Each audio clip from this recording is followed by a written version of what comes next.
साध संगत जी बड़े प्यार से कहना जी निरंकार जी।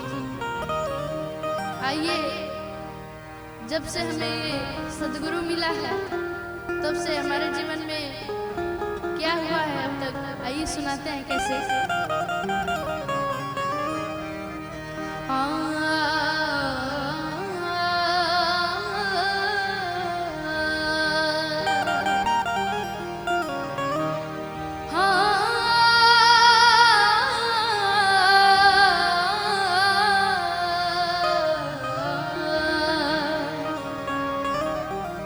कहना है कैसे कि जब से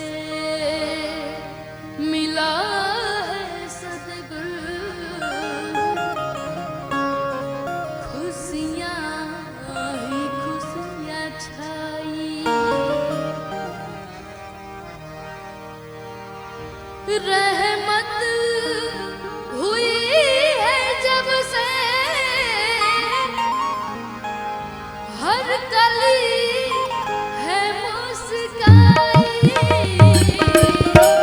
कैसे जब से मिला है सदगुरु, जब से मिला है सदगुरु खुशियाँ ही खुशियाँ छाई, जब से मिला है सदगुरु खुशियाँ ही खुशियाँ छाई, रहमत हुई है जब से हर कली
जब से मिला है सदगुरु खुशियाँ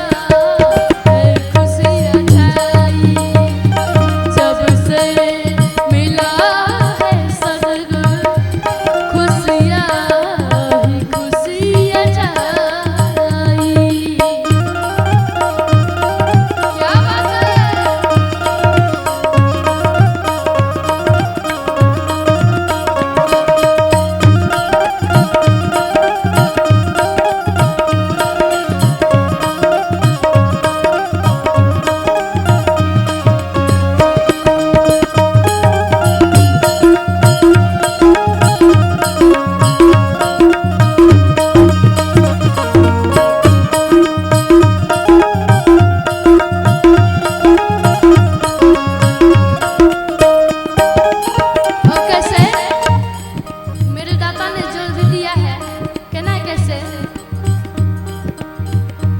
जो दिया है मेरे दाता सबको भी देते रहना।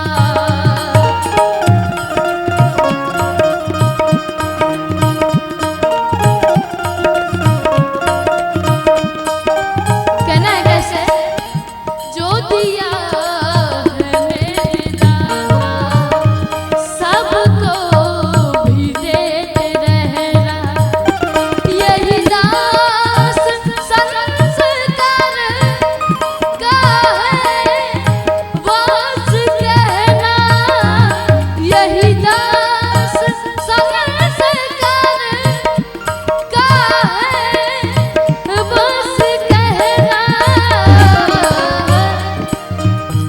तेरी ही बात दाता कैसे।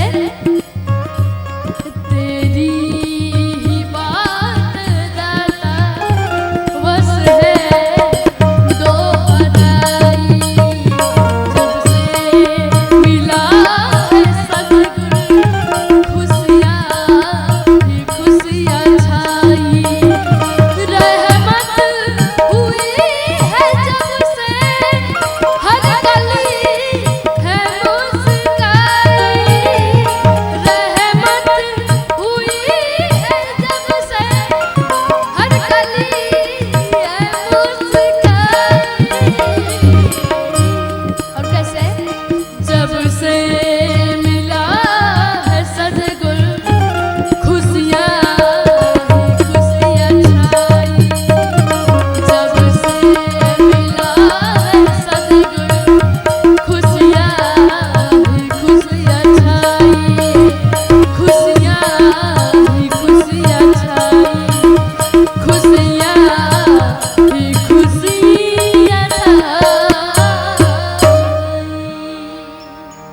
साथ संगत जी बड़े प्यार से कहना चाहिए धन निरंकार जी।